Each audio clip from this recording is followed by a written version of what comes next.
자동차 정비 기능사 기출문제 2011년도 4회차 1번 삼원촉매 산화작용에서 주로 사용되는 것은 납, 로듐, 백금, 실리콘 중에서 답은 백금으로 가시고요. 우선 삼원촉매라고 하면요, 가솔린의 후처리 시스템입니다. 후처리 시스템을 얘기하는 거고요. 여기 삼원촉매 안에 들어가 있는 촉매 작용을 하는 거는 백금하고 로듐하고 파라듐 총 3개가 들어가는데요. 그래서 우선 요 백금하고 로듐 두 개가 전부 다 이제 산화 작용에 관련된 거고요. 파라듐 같은 경우는 지금 이제 환원 작용을 합니다. CO가 산소가 더 들어가서 CO2로 되고요. HC는 이게 산소가 들어가서 H2O가 됩니다. 그 다음에 환원작용인데요. 환원작용은 보통 이제 낙스를 질소하고 산소로 나눠진다라고 생각하는데요. 이 우선은 맞긴 합니다. 질소하고 산소하고 나누긴 하는데, 요거 같은 경우는 그러니까 낙스는 여러분이 공부하실 적에 질소하고 산소하고 일단 분해해서 질소로 하나 만들어 놓고요. 그 다음에 산소 떨어진 애가 CO와 합해서 CO2로 변합니다. 그래서 낙스는 질소와 CO2로 나눠진다라고 보시면 되고요. 그래서 1번의 답은 3번. 2번 기관의 실린더 마멸 조건의 원인으로 가장 관계가 적은 것은 마멸에 대한 조건이니까요. 마멸 조건은 실린더 안에 피스톤이 있으면 피스톤 링이 있겠죠. 링이 움직이면서, 그러니까 피스톤이 상하 왕복 운동하면서 피스톤 링이 실린더 벽을 긁는 거랑요, 연수실 안에서 폭발이 일어나면은 요 안에 있는 연소 가스, 연소 생성물하고요, 여기 또 혼합기 중에 이물질에 의한 현상입니다. 그래서 스커트 부분은 이제 마모와 관계가 가장 적고, 스커트 부분은 피스톤이 있으면 피스톤 링 홈이 있고요. 피스톤 핀이 꼽히는 부분, 그 다음에 피스톤이 이제 직접적으로 닿지 않는 요 하단 부분을 이제 스커트부라고 하죠. 이 스커트부는 거의 마멸하고는 관련이 없습니다.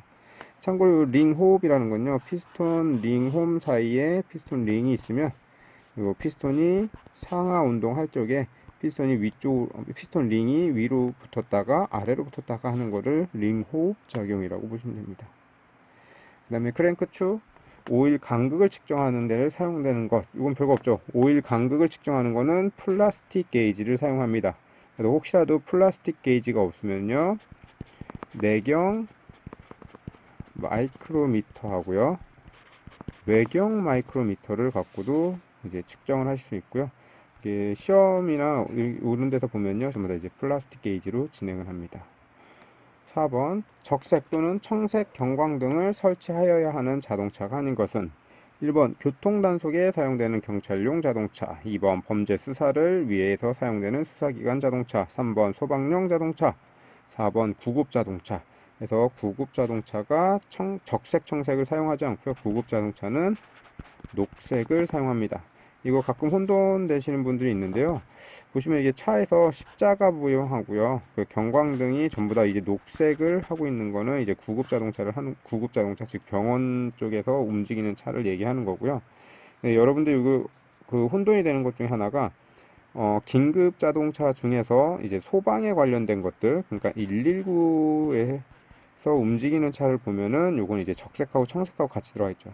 그거는 이제 구급 자동차가 아니라는 거고요. 구급차는 녹색만 들어갑니다. 5번 전자제어 연료 분사 장치에서 연료 펌프 구동 상태를 점검하는 방법으로 틀린 것은 1번 연료 펌프 모터의 작동음을 확인한다. 2번 연료의 송출 여부를 점검한다. 3번 연료 압력을 측정한다. 4번 연료 펌프를 분해해서 점검한다. 연료 펌프 구동 상태 점검하는 거기 때문에요, 구동 상태이기 때문에요, 얘는 작동입니다. 작동되고 있는 상태이기 때문에 연료 펌프를 분해했을 경우는 이게 작동을 시켜서 이제 확인할 수는 없는 부분이기 때문에요, 4번으로 가셔야 되고요. 6번 전자제어 연료 분사 장치 기관의 장점이 아닌 것은 1번 온도 변화에 따라서 공연비를 보상할 수 있다. 2번 대기압이 변화에 따라서 공연비를 보상할 수 있다. 3번 가속 및 감속 시 응답성이 느리다. 4번 유해 배출가스를 줄일 수 있다.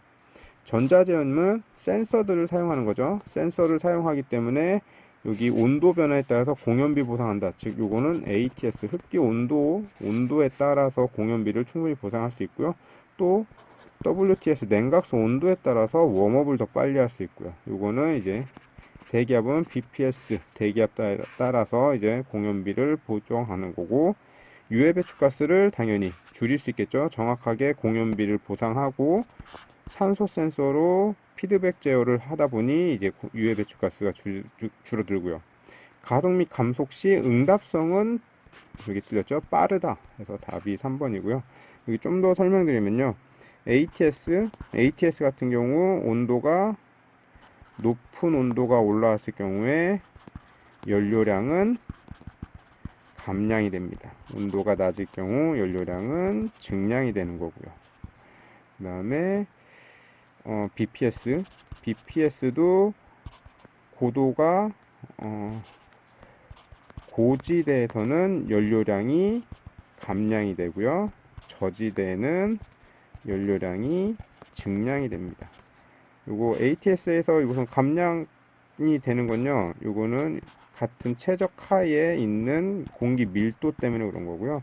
BPS도 고지대로 올라가면 올라갈수록 압력이 떨어집니다. 압력이 떨어지기 때문에 이것도 동일한 최적하에 이제 공기 밀도가 떨어지기 때문에 그런 거죠.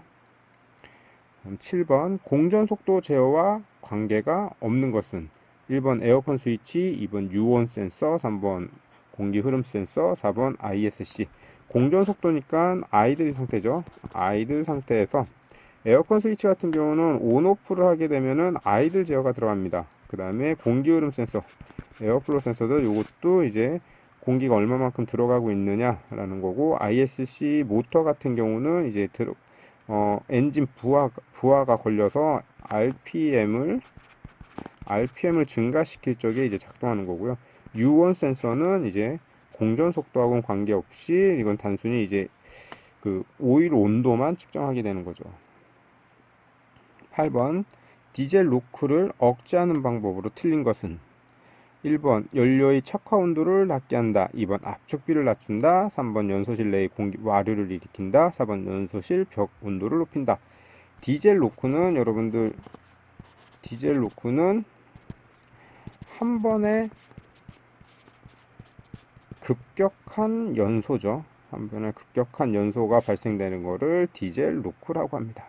디젤 노크라고 해서 연료 척화 온도를 낮게 하면은 이제 한 번에 급격한 연소가 아니라 이제 천천히 좀 더 빠르게 이제 연소가 되는 거고요. 그 다음에 공기 와류를 많이 일으키면은 여기 이제 연료와 공기의 혼합이 좋아지고요. 거기에 따라서 연료의 분포가 좋아집니다. 그래서 노크를 충분히 억제할 수 있고요. 그 다음에 연소실 벽을 높이면은 요거는 착화 지연 기간이 짧아집니다. 압축비를 낮추게 된다라는 건요. 압축비를 만약에 낮추게 되면은 이거는 이제 착화 온도까지 빠르게 올려야 되는데 요거는 빠르게 올릴 수가 없는 조건이기 때문에요. 4번 2번이 됩니다. 9번 냉각수 규정 용량이 15리터인 라디에이터 냉각수를 주입했더니 12리터가 되었다. 라디에이터 코어 막힘률은 얼마인가요? 코어 막힘률입니다. 막힘률은 신품 마이너스 구품을 이제 신품 용량으로 나눠주면 되는 거죠. 그래서 15리터 마이너스 12리터 곱하기 100, 그 다음에 나누기 15리터 하게 되면 20%. 10번 타이밍 기어의 구동 방식이 아닌 것은 유압 전동식, 벨트 전동식, 체인 전동식, 기어 전동식 중 유압 전동식입니다. 11번 LPG 차량의 연료 계통에서 감압, 기화 및 압력 조정하는 것은 무엇인가? 1번 솔레노이드 밸브, 2번 믹서, 3번 베이퍼라이저, 4번 봄배 중에서 감압이죠. 감압, 기화, 압력 조절하는 것은 베이퍼라이저입니다. 베이퍼라이저는 보통 1차 실하고요. 1차 실하고 2차 실로 다시 나눠집니다. 1차 실 같은 경우는요, 대략 한 0.3kg 제곱 cm까지 압력을 낮춰주고요. 2차 실은 이제 대기압에 가깝게 압력을 다시 한번 낮춰줍니다. 그래서 LPG 시스템 보면요, 간단하게 여기 가스가 저장되어 있는 본배가 있습니다. 나가면은 긴급 차단 솔레노이드 밸브가 있고요. 그 다음에 액기상 솔레노이드 밸브가 있습니다. 이걸 지나고 나면은 여기에 베이퍼 라이저가 있고요. 베이퍼 라이저를 지나서 믹서가 들어갑니다. 12번 사행정 디젤 기관에서 지름이 180mm, 피스톤 행정이 220mm, 회전수가 1000rpm, 실린더가 6, 도시평균 유압력이 6.7, 도시 마력은 얼마인가요? 우선 요거 하시기 전에요. 하시기 전에 요런 거 지름 나오잖아요. 요거 볼 적에 평균 유압력 요 지름은 센티미터죠. 그럼 얘를 먼저 바꿔 주셔야 됩니다. 우선 18cm, 얘는 22cm. 그래서 IPS 도시 마력은 밑에 75 곱하기 60, 위에는 PMI 곱하기 0.785, D 자승, L 실린더 수, 그 다음에 RPM이 들어갑니다. 여기 들어갈 적에 보면요, 75는 마력을 킬로그램 펄스, 그러니까 킬로그램 단위를 마력 PS 단위로 바꾸기 위한 거고요. 60은 RPM을, 이건 분당이죠. 분당 회전수, 이게 분당 회전수를 이제 초당 회전수로 바꾸기 위해서 60이 들어가는 거고요.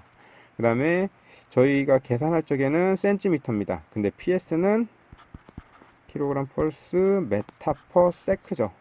메타의 단위를 가야 됩니다. 근데 여기에는 센티미터로 저희는 센티미터로 계산하기 때문에 밑에 100을 하나 더 곱해 주셔야 되고요. 그 다음에 RPM도 저희는 지금 사행정이죠.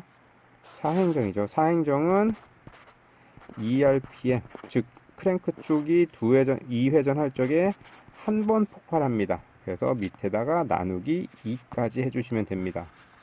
그래서 이걸 그대로 넣어주시면요, 6.7 곱하기 0.785 곱하기 저희 지름이 18cm, 자승 곱하기 행정이 22cm, 그 다음에 실린더 수는 6개, 그 다음에 엔진 RPM은 1000rpm입니다. 75 곱하기 60 곱하기 100 곱하기 2 해서 이렇게 해서 계산을 하시면은 250 PS, 그래서 250 PS가 나옵니다. 그럼 13번 15362 사이 점화 순서를 갖고 있는 기관이 있다. 3번이 폭발 행정 중 120도를 회전시켰다면 4번은 무슨 행정하는가? 우선 여기 그러니까 점화 순서 나오면요, 일단은 여러분들은 그냥 무조건 그리십시오. 그린 다음에 흡입, 압축, 폭발, 배기. 한글은 다 시계 방향으로 돌려주시고요. 그 다음에 요거는 6기통짜리죠. 6기통이면은 초, 중, 말, 초, 중, 말. 똑같이 초, 중, 말, 초, 중, 말. 또 시계 방향으로 돌려주시면 됩니다. 그리고 나서 점화 순서를 갖고 있고 3번이 폭발 행정 중이었다 라고 되어 있죠. 폭발 행정 중이라고 합니다. 이게 이제 폭발 행정 중이라고 했으니까요, 내가 지금 폭발이 하고 있다 라고 하면요, 3번을 일단 이게 정확하게 뭐 폭발 행정 말이다, 초다, 중이다 뭐 이렇게 나오는데, 여기서는 이제 중 해서 가운데 3번을 적고요. 그 다음에 저희 한글은 시계 방향입니다. 그러면은 숫자는 반시계 방향으로만 돌려주면 되죠. 그리고 한 칸씩 건너뛰셔야 됩니다. 3, 6, 2, 4, 1, 5 이렇게 나오는 거죠. 그때 4번 행정은 뭘 하고 있느냐, 우리 4번을 지금 찾아야 되는 거고요. 근데 여기서 120도를 회전시켰다고 합니다. 120도면은 지금 흡입, 압축, 폭발 100이니까요. 흡입이면은 상사점에서 TDC에서 BDC에서 상사점에서 하사점으로 내려간 거죠. 즉 180도를 회전했습니다. 그러면은 이게 초중말이니까 한 개당 60도씩이 가면 되겠죠. 60도씩입니다. 여기서 중에서 이제 120도니까 요거는 두 칸만 움직이시면 됩니다. 그래서 폭발 다음에 흡입 압축 폭발 다음에 100이니까 102 쪽으로 요거 돌리는 거는 이제 시계 방향으로 해서 요거를 두 칸씩으로 움직이면 됩니다. 그러면 4번도 당연히 시계 방향으로 두 칸으로 가면 되겠죠. 두 칸으로. 그래서 한 칸, 두 칸 가면은 압축 행정. 그래서 압축 행정으로 가셔야 됩니다. 혹시 요거 추가적으로 더 설명이 필요하시면요, 댓글 좀 달아주시면은 제가 영상은 좀 다시 올리도록 할게요. 요거 푸실 적에 좀 되게 애매한 게요, 요거 광학 스모그입니다. 광학 스모그요, 호흡기 계통에 영향을 미친다 라고 되어 있는데요. 우선 질소, 저희가 나오는 거는 질소산화물, 그 다음에 일산화탄소, 탄화수소가 유해한 배기가스로 나옵니다. 그래서 여러분들이 요거 좀 쉽게 좀 문제를 푸실 수 있는 건요, 낙스는요 일단 광화학 스모그가 무조건 들어갑니다. 그 다음에 CO는요 빈혈이란 단어 와요. 헤모글로빈, 그 다음에 이제 좀 이런 단어는 잘 나오지 않지만 이제 심하면은 사망까지도 이루어진다. 그 다음에 HC 같은 경우도요 광화학 스모그라는 단어가 나옵니다. 그 다음에 얘는 눈 점막이라는 단어가 나옵니다. 그래서 혹시라도 여기서 눈 점막 호흡기 계통이 아니라 눈 점막이 문제가 있거나 눈 점막이 따갑거나 하는 그런 내용이 있었으면은 HC로 가면 되는데요. 호흡기이기 때문에 일단은 제외고 광학 스모그만 봤을 때의 낙스, 그래서 질소 산화물로 가시면 됩니다. 15번 기관에 이상이 있을 때, 기관의 성능이 현저하게 저하됐을 때 분해의 수리 여부를 결정하기 위한 시험은 1번 코일 용량 시험, 2번 캠각 시험, 3번 압축압력 시험, 4번 시옥가스 측정 중에서 분해 수리 여부를 결정하는 것은 압축압력 시험입니다. 압축압력 시험은 일단 건식과 습식으로 나눠지고요. 건식을 하고 나서 압축압력이 현저하게 떨어졌거나 편차가 생겼다라고 하면은 습식 실험을 해서 내가 헤드까지 분해할 거냐 아니면은 이제 실린더 블록을 오버홀을 할 거냐라는 거를 결정을 하는 겁니다. 답은 3번. 16번 1PS는 몇 킬로와트인가요? 보통 여러분들 1PS는요 736W로 많이들 외우십니다. 그래서 대부분들 736 가시는데요, 이렇게 가면 이제 바로 틀리는 거죠. 물어본 게 킬로와트이기 때문에 0.736 킬로와트로 가셔야 됩니다. 그래서 답은 3번이고요. 요거 여러분들 그 산업기사나 뭐 기능사 준비하실 적에 좀 중요한 단어들 몇 개 좀 있는데, 보통 1PS는 75kg 펄스 메타 퍼 세크를 갖고 있습니다. 그 다음에 1kW는요, 요 킬로와트가 있어도 되고요, 없어도 되고, 그래서 요 근데 큰 단위로 해서 1kW는 1kW는요 줄 퍼 세크와 동일한 단어입니다. 그 다음에 여기 있는 줄은 1 킬로 뉴턴 미터 퍼 세크, 즉 와트는요 줄 퍼 세크와 동일한 거고요. 그 다음에 이 줄은 뉴턴 미터 퍼 세크와 동일한 단위를 갖고 있습니다. 이렇게 요거는 동일한 단위다. 그래서 얘를, 그 다음에 여기 뉴턴 미터잖아요. 뉴턴 미터서 얘를 만약에 내가 킬로그램 펄스 메타로 바꾸고 싶다라고 하면요, 어차피 저희는 1kg 펄스는 9.8 뉴턴이라는 거는 대부분들 아실 겁니다. 그래서 9.8로 나눠만 주시면 되죠. 그래서 하면은 얘는 102kg 펄스 메타 퍼 세크가 됩니다. 그래서 우선 16번의 답은 3번. 17번 다음 중 디젤 기관에 사용하는 과급기의 역할은 1번 윤활성을 증대, 2번 출력을 증대, 3번 냉각 효율을 증대, 4번 배기를 증대. 그래서 요거는 출력을 증대고요. 과급기를 사용한다 해서 과급기가 하는 역할은요, 첫 번째가 흡입 충진 효율을 높입니다. 흡입 충진 효율을 높여주고요. 흡입 충진 효율이 높여지면서 이제 엔진의 출력이 증가합니다. 엔진의 출력이 증가합니다. 그래서 여기서는 엔진 출력 나오는 거 엔진 출력 증대입니다. 혹시라도요 흡입 충진 효율하고요 엔진 출력이 동시에 나오는 경우는 없겠지만 혹시라도 있다라고 하면요 흡입 충진 효율이 우선적으로 나와야 됩니다.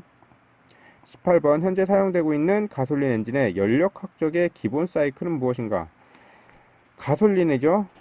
가솔린의 연력학적 기본 사이클은 오토 사이클이요. 고속 디젤은 이제 사바테 사이클. 고속 디젤이 사바테 사이클. 그 다음에 가솔린이 오토 사이클입니다. 일반적으로 사용하는 저속 디젤을 이제 디젤 사이클을 얘기하는 겁니다.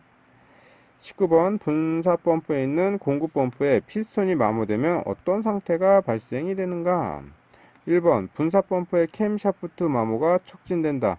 2번 공급 펌프의 송출 압력이 저하된다. 3번 마찰 저항이 적어 회전이 빨라진다. 4번 공급 펌프의 송출량이 많아진다.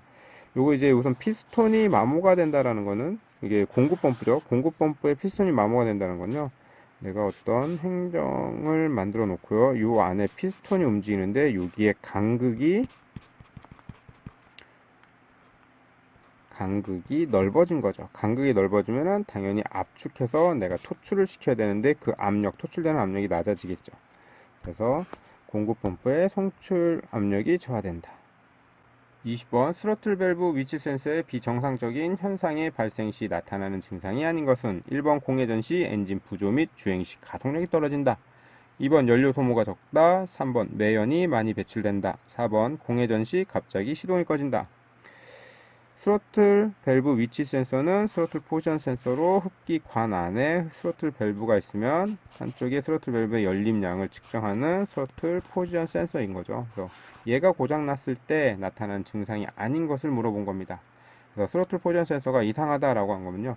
일단 공회전 시 엔진 부조, 나는 요거를 다 닫진 않았는데 닫힌 걸로 간다. 즉 열려 있는데도 불구하고도 닫힌 걸로 갈 수도 있고요.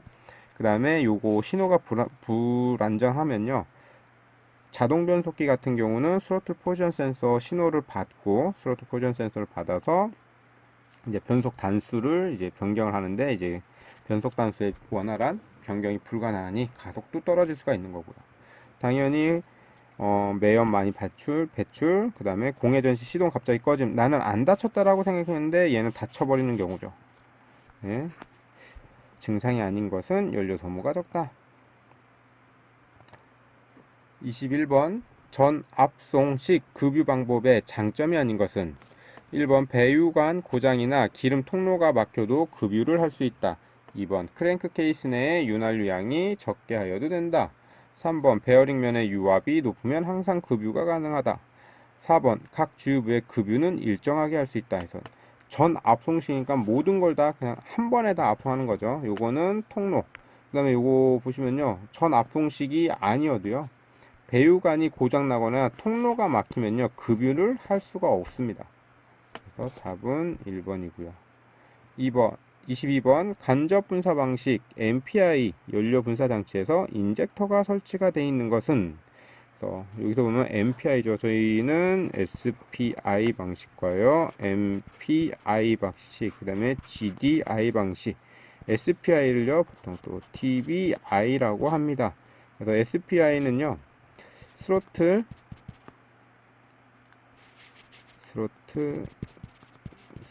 바디 전단에 설치가 되어 있고요.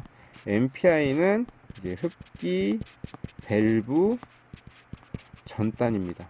그 다음에 GDI는 실린더 내에 장착되어 있습니다. 그래서 얘는 각 실린더의 흡입 밸브 전방. 22번의 답은 1번. 23번 자동차용 기관에 연료가 갖춰야 할 특성이 아닌 것은 1번 단위 중량당 또는 단위 체정당 발열량이 클 것.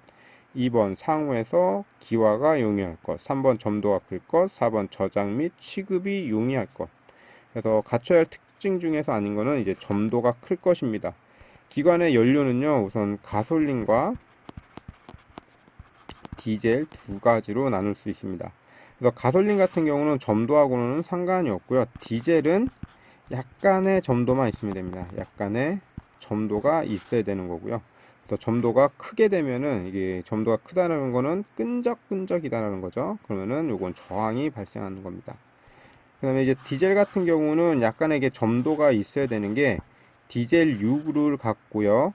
디젤유를 갖고 이제 윤활 작용도 어느 정도 하기 때문에 점도가 약간 있어야 한다고 합니다.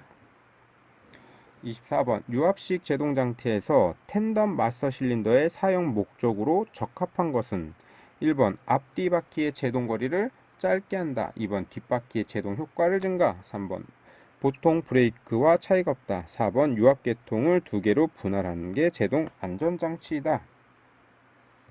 그래서 텐덤 마스터 실린더라고 하는 건요, 저희 마스터 실린더가 있으면 피스톤이 두 개가 들어갑니다. 두 개가 들어가서 첫 번째 쪽에 있는 게 보통 후륜으로 가고요. 뒤쪽에 있는 게 이제 전륜 쪽으로 갑니다. 그래서 브레이크 페달을 내가 처음에 밟으면 일단은 후륜 쪽에 유압을 생성하고요. 그 다음에 피스톤이 앞쪽 걸 밀면서 이제 전륜 쪽에도 압력이 생성하는 겁니다. 그래서 요거 텐덤 마스터 실린더를 사용하는 거는 브레이크 라인을 두 가지로 분리해서 안정성을 확보하는 겁니다. 그래서 유압계통을 두 개로 분할하는 제동 안전장치이다. 25번 브레이크 장치의 유압 회로에서 베이퍼 록의 발생 원인으로 거리가 먼 것은 1번 오일의 변질에 의해서 빗점이 높다. 2번 마스터 실린더 불량에 의해 잔압이 났다. 3번 내리막에서 과도한 브레이크를 사용한다. 4번 라이닝과 드럼의 끌림이 발생한다. 베이퍼 록의 원인과 거리가 먼 것은 1번이죠. 오일 변질에 의한 빗점이 높다. 요거는 일단 말 자체가 조금 안 맞기도 하고요. 여기서 보면 빗점이 높아진다라는 건요, 끓는 점이 높아진다라는 겁니다. 끓는 점이 높아졌다라는 거는 이제 기포 발생이 적어진다라는 거죠. 마스터 실린더 불량에 의해서 잔압이 났다. 즉 리턴 스프링 또는 그 체크 밸브가 고장이 나서, 체크 밸브가 고장이 났을 적에 잔압을 유지 못하면 압력이 낮아진다. 압력이 낮아지면 빗점도 낮아진다 입니다. 내리막길에서 과도한 브레이크 사용, 그 다음에 요것도 끌림 현상. 그래서 요거는 두 개 계속해서 열이 발생하는 거죠.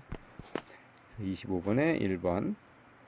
26번 전자제어 동력 조향 장치의 특징으로 틀린 것은 1번 앞바퀴 심의 현상을 감소시킨다. 2번 저속 주행 시 조향 휠의 조작력을 적게 한다. 3번 험한 길 주행 시 핸들을 놓치지 않도록 해준다. 4번 험한 길을 주행할 때나 타이어가 펑크난 경우 토출압을 보통 때보다 하강을 시킨다. 해서 동력 조향 장치는 이제 타이어 펑크나 이런 것들은 이게 험난한, 그러니까 험난한 주행할 때, 타이어 펑크날 때 요때하고는 이제 상관이 없는 것들이고요. 그래서 답은 4번 가시면 되고, 27번 조향 핸들이 320도 회전시켰을 때 피트먼 암이 32도 회전하였다면 조향 기어비는 어떻게 되는가? 조향 기어비죠. 조향 기어비는 피트먼 암 작동각 분의 조향 핸들 움직인 작동각 하면 됩니다. 그래서 몇 도죠? 32도. 32도분의 320도입니다. 하면은 10대 1. 28번 전자제어 자동변속기 차량에서 컨트롤 유닛의 입력 요소에 해당하지 않는 것은 1번 스로틀 위치 센서, 2번 유원 센서, 3번 이니비터 스위치, 4번 노크 센서. 그래서 노크 센서 요거는 엔진 이슈, 엔진의 진동을 감지해서 엔진 ECU로 보내줍니다. 네, 스로틀 위치 센서는요, 변속을 결정하기 위해서 들어갑니다. 그 다음에 유원 센서는 흔히들 저희 보통 이게 자주 나오는 게 이제 댐퍼 클러치입니다. 댐퍼 클러치 작동 유무 확인하려고 작동 조건을 한번 확인하기 위한 거고요. 이니비터 스위치는 내가 현재 단수가 어디냐를 보는 거죠. 29번 드럼식 브레이크 형식에서 모든 슈가 자기작동이 일어나며 전진 후진 시에 강한 제동력을 일어나는 것은, 요거는 모든 슈가 자기작동이 일어난답니다. 그래서 우선 드럼 브레이크에는요,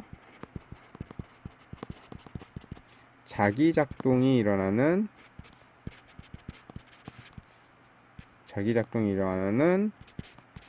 리딩 슈 하고요.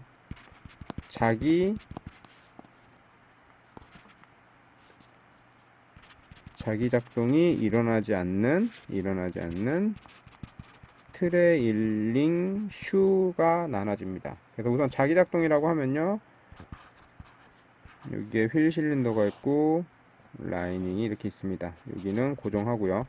여기에 반시계 방향으로 회전하고 있을 적에 휠 실린더에서 확장을 한다 라고 하면요, 라이닝이 바깥으로 가겠죠. 그래서 회전 방향과 같이 만나서 이쪽에는 이만큼의 힘이 걸리는 거고요.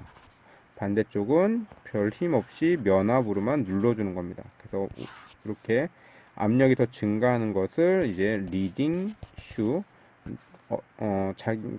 본인의 압력이, 그러니까 면압이 더 많이 발생을 하지 않는 것들, 내가 미는 힘으로만 나오는 거를 이제 트레일링 슈라고 합니다. 근데 여기서는 전진과 후진에서 모두 전부 다 이제 자기 배력 작용이 이렇게 나오는 거를 얘기하는 거죠. 요거를 듀오 서보 형식이라고 합니다.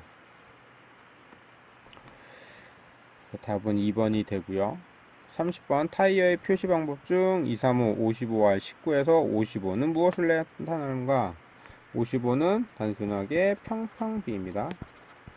평평비를 나타내는 거고요.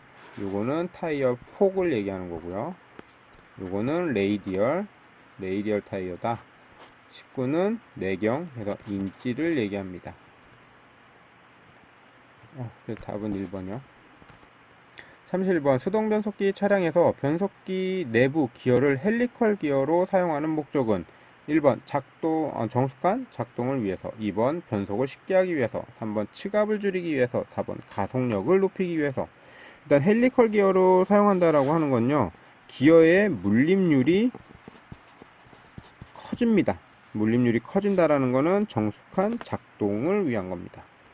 답은 1번이 되고, 2번 차륜 정렬의 목적으로 거리가 먼 것은 1번 선행시 좌우측 바퀴 조향각을 길게 한다.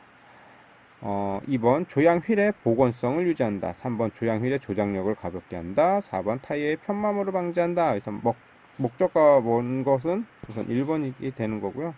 1번 뭐 전혀 관련이 없고 좀 말도 틀린 거죠. 2번 같은 경우는 얘네 지금 캐스터하고 킹핀입니다. 3번 같은 경우는 캠버랑 킹핀이 되는 거고요. 4번 같은 경우가 이제 토인을 얘기합니다.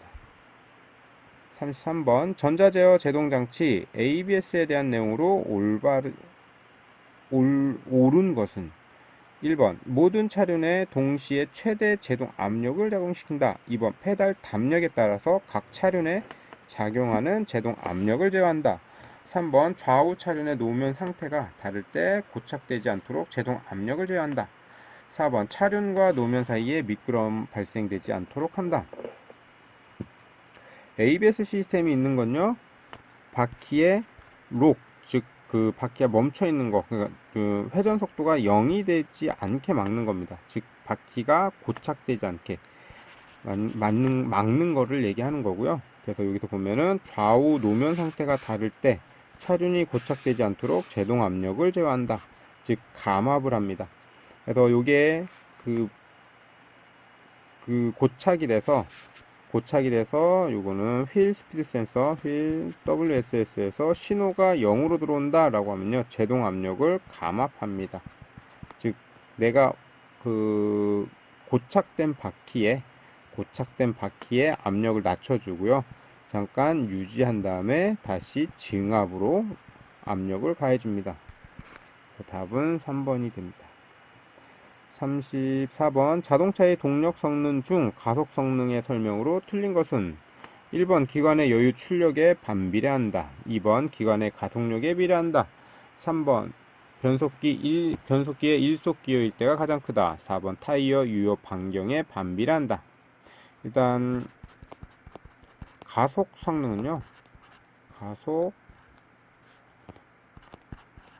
성능은요. 엔진의 여유 구동력과요. 가속력에 비례합니다. 가속력에 비례. 그래서 답은 1번이 됩니다. 35번 수동 변속기 차량의 마찰 클러치 디스크에서 비틀린 코일 스프링이 중요한 기능은 1번 클러치 접속 시 회전 충격을 흡수한다. 2번 클러치 판의 밀착을 더 크게 한다. 3번 클러치판과 압력판의 마모를 방지한다. 4번 클러치 면의 마찰 개수를 증대시킨다. 비틀림이죠. 비틀린 코일 스프링입니다. 그래서 클러치판에는요, 클러치판이 있으면은 이렇게 비틀린 코일 스프링이 들어가고요. 옆에서 보면은 여기 이제 쿠션 스프링이 들어갑니다. 그래서 비틀린 코일 스프링 같은 경우는요, 접속 시 회전 충격입니다. 회전 충격을 흡수해 주는 거고요. 쿠션 스프링은 접속 시 수직으로 오는 요 힘을 오는 충격을 이제 흡수하는 역할을 하는 겁니다.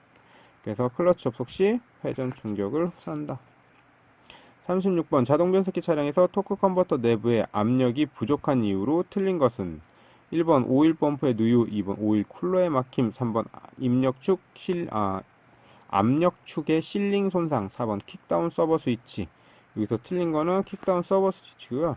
요런 거 내부의 압력이 부족하다라는 거죠. 그러니까 오일 압력이 부족하면요. 오일 압력이 떨어지는 것들과 관련이 없는 것만 찾으시면 됩니다. 당연히 오일 펌프가 누유된다. 그죠? 떨어지죠. 오일 쿨러가 막혔다. 오일 쿨러 이후 단에는 압력이 떨어지겠죠. 압력축 실의 실링이 손상됐다. 오일 펌프 누유라고 뭐 같은 얘기죠. 그래서 36번에 답은 4번. 37번 독립평가장치의 차량이 선회할 때 쏠림을 감소시켜주고 차체의 평형을 유지시켜주는 것은 1번 볼조인트, 2번 공기 스프링, 3번 쇼버, 4번 스테빌라이저 중 스테빌라이저입니다. 38번 종감속 및 차동장치에서 오른쪽 바퀴의 회전수가 300rpm, 왼쪽 바퀴의 회전수가 200rpm일 때 링기어의 회전수는 우선 요건 공식 같은 경우도 공식도 있긴 한데요. 링기어 회전수입니다. 링기어 회전수는요.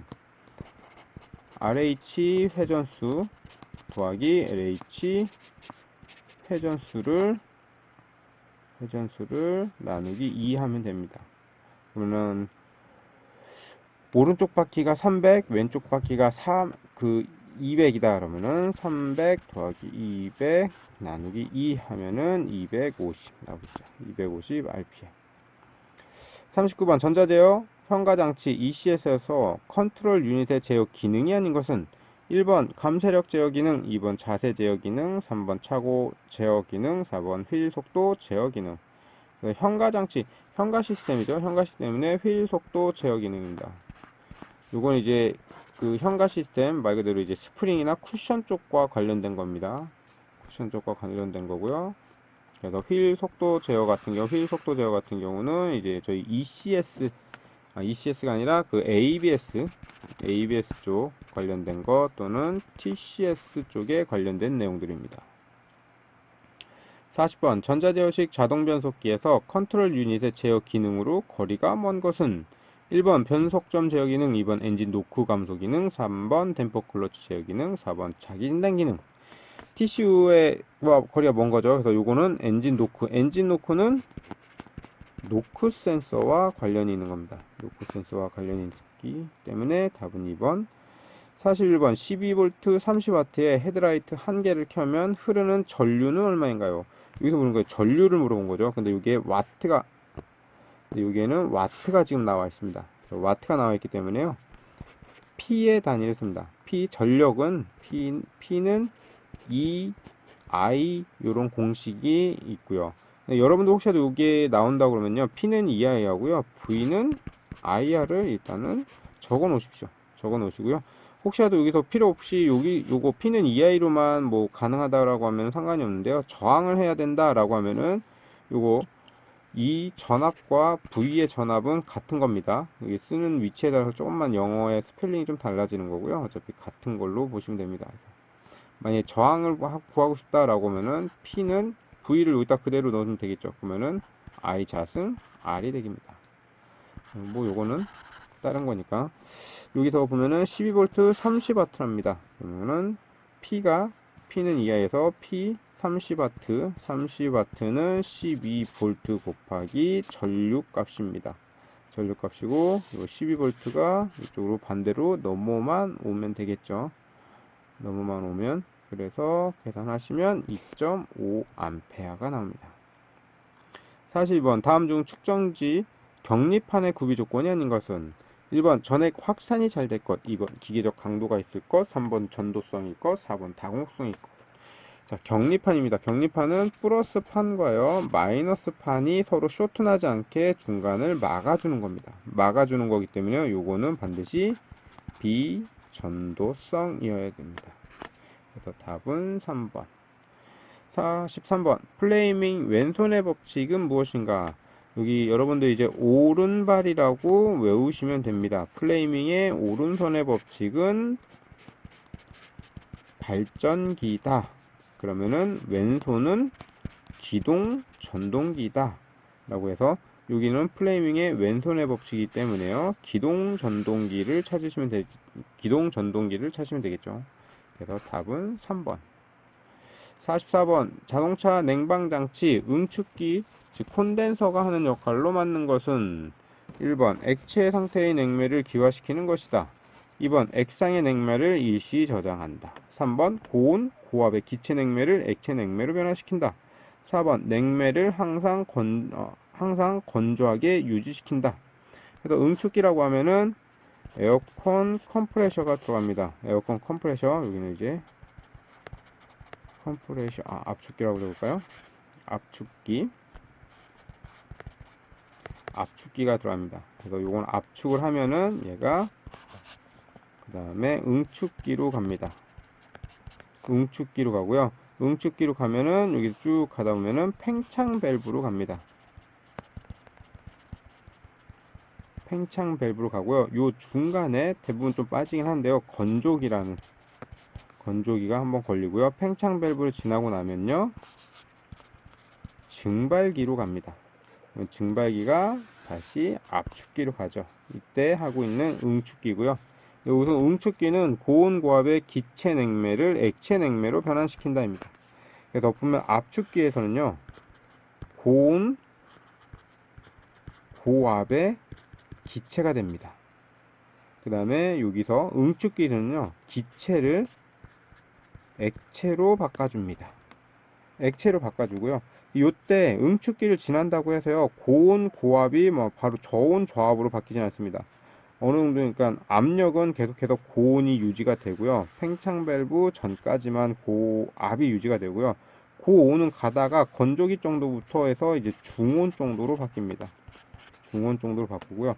이게 일부는 중온이고요. 일부 해석하기에 따라서 고온을 계속 유지한다라고도 해석을 합니다. 그래서 우선 응축기에서 액체로 바뀌고요. 그러니까 고온, 고압의 액체로 바꾼다. 응축기에서 진행이 되는 거고요. 건조기에서는 이제 수분을 이제 제거하거나 이제 아니면은 어느 정도 저장을 하고 있거나 하다가요. 팽창 밸브입니다. 요 팽창 밸브는요. 여기는 보면 이제 교축 밸브라고도 여러분들 보시면 돼요. 교축 밸브로 봐가지고 요 팽창 밸브가 가면서 팽창 밸브를 지나면서 즉 여기 여러분들 이게 스프레이 있죠? 스프레이에서 요 앞부분에서 안쪽에 있는 캔에 있는 그 액체가 요 바깥으로 나오면서 바로 기체 형식으로 바뀌죠. 그래서 요거는 지금 요거 바로 앞에 있는 꽃다리 부분을 이제 팽창 밸브로 보시면 돼요. 그래서 팽창 밸브를 딱 지나는 요 시점을 기준으로요. 저온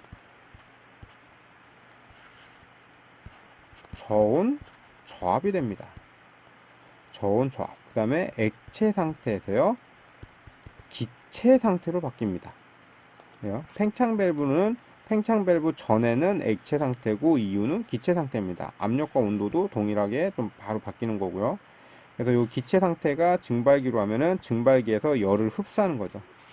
열을 흡수합니다. 그래서 기체 상태가 다시 액체 상태로 바뀌어버리는 거죠. 그래서 이렇게 해서 어차피 이런 사이클로 가는 거고요. 그래서 답은 3번.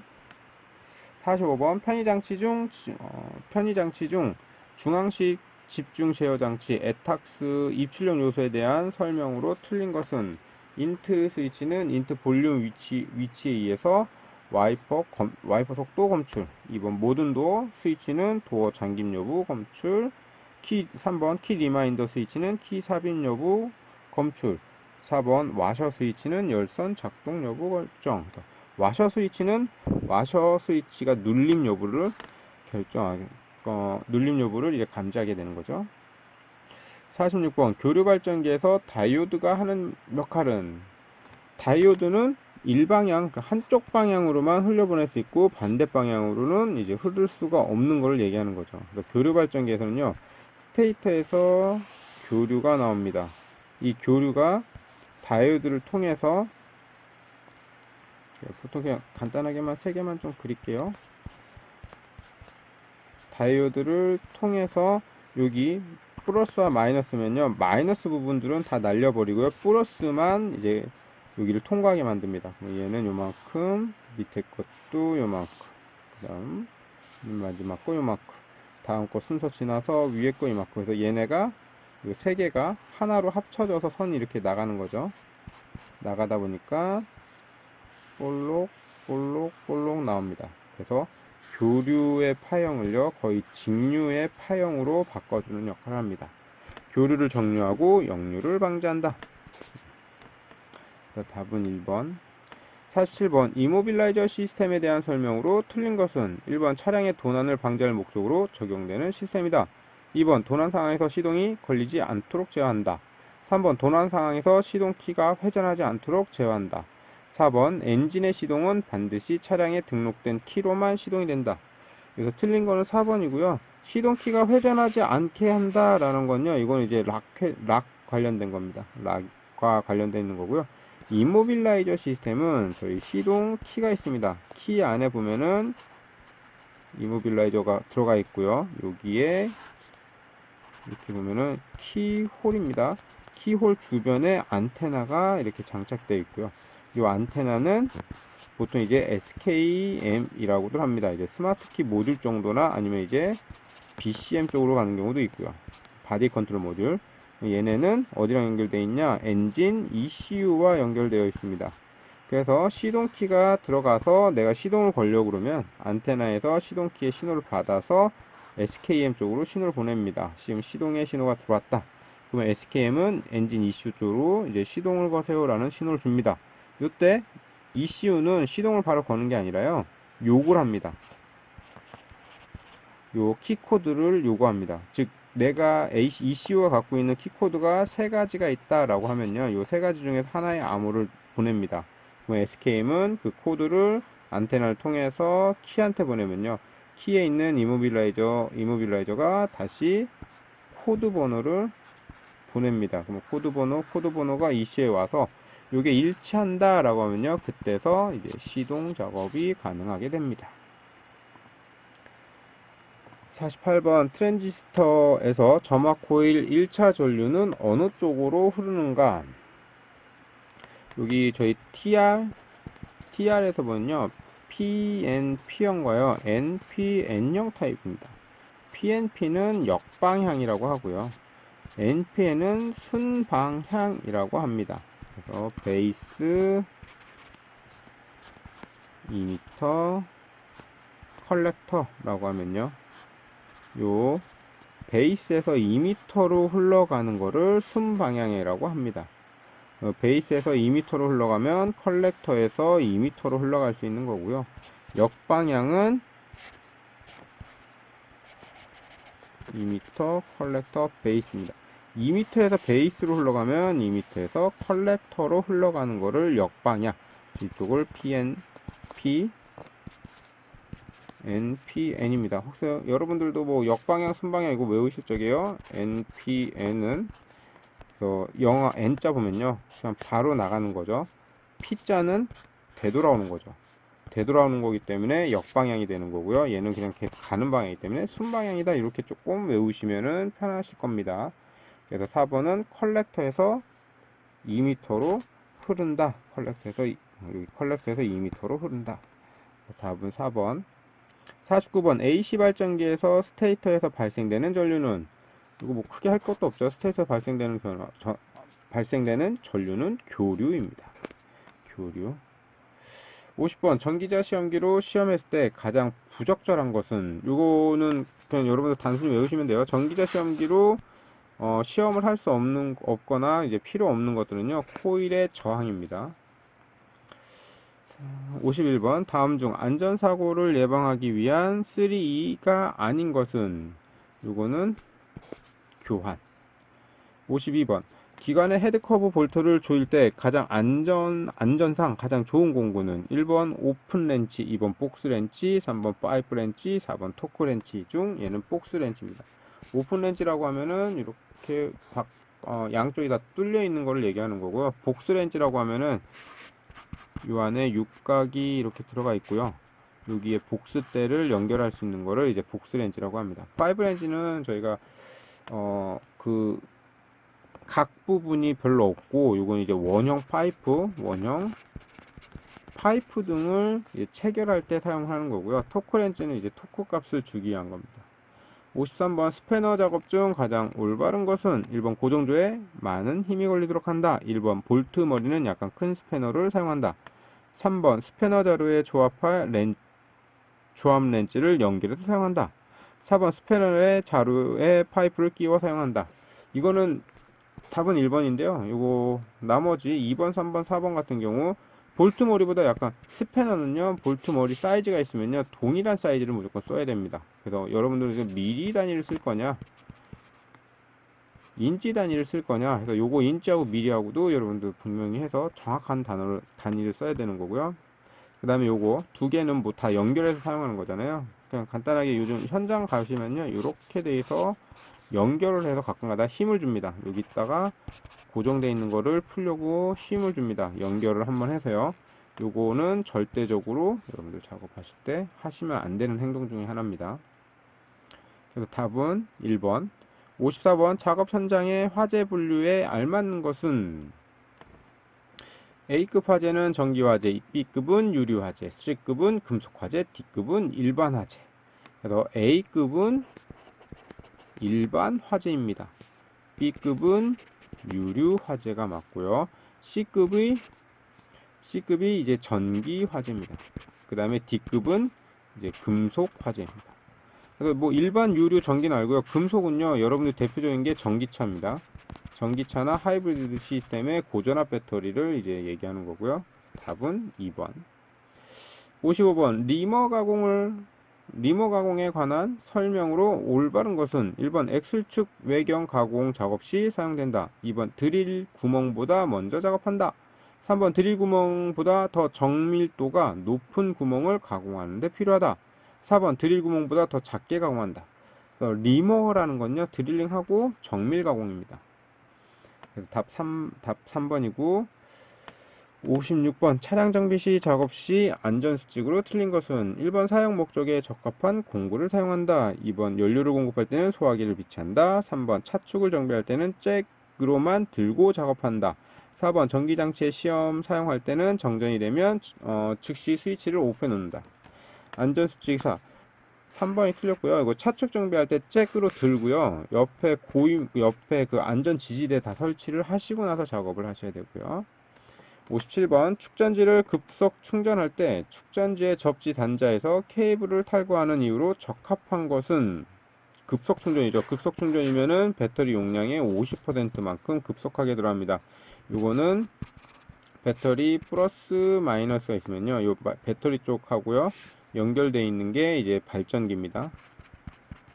발전기하고 연결이 되어 있고요. 발전기의 어느 부분이냐, 다이오드와 연결이 됩니다. 그래서 다이오드가 역방향으로 가서 이제 내압에 의해서 파손되는 것을 방지하기 위해서, 즉 발전기의 다이오드를 보호하기 위해서 플러스 케이블을 탈거합니다.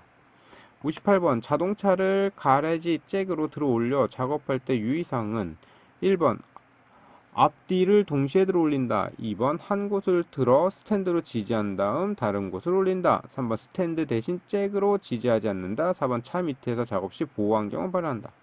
잭으로 들어 올릴 때는요, 앞뒤로 절대 같이 올리시면 안 됩니다. 하나씩 하나씩 올리면서 잭, 즉 안전 지지대로 다 설치하고, 여기 있는 스탠드 같은 거죠. 스탠드 같은 걸로 다 설치를 해서 이제 그 사고가 일어나지 않게 방지를 해주셔야 되고요. 59번 자동차 이상 유무 점검 시 엔진이 시동된 상태에서 점검할 사항이 아닌 것은 1번 클러치의 연결 상태 점검, 2번 냉각수 온도 상승 여부 점검, 3번 기동 전동기와 마그네틱 작동 점검, 4번 엔진 작동 이상음 점검. 여기서 엔진이 점검할 사항, 그러니까 엔진이 시동된 상태죠. 시동된 상태이기 때문에 엔진 시동 전에 거하고 후에 거하고만 나누시면 됩니다. 그래서 기동 모터와 마그네틱 작동 점검, 요거가 문제가 있다라면은 시동이 안 됐겠죠. 근데 요거는 이미 시동이 됐기 때문에 정상이란 판정을 합니다. 그래서 요거는 이제 점검 사항이 아니고. 60번 엔진 정비 시 발전기 구동 벨트를 발전기 풀리에 걸 때 어떤 상태에서 거는 것이 좋은가? 1번 천천히 크랭킹 된 상태, 2번 엔진 정지 상태, 3번 엔진 아이들 상태, 4번 엔진이 서서 가역 상태. 이거 뭐 설명할 것도 없죠. 엔진이 정지한 상태입니다.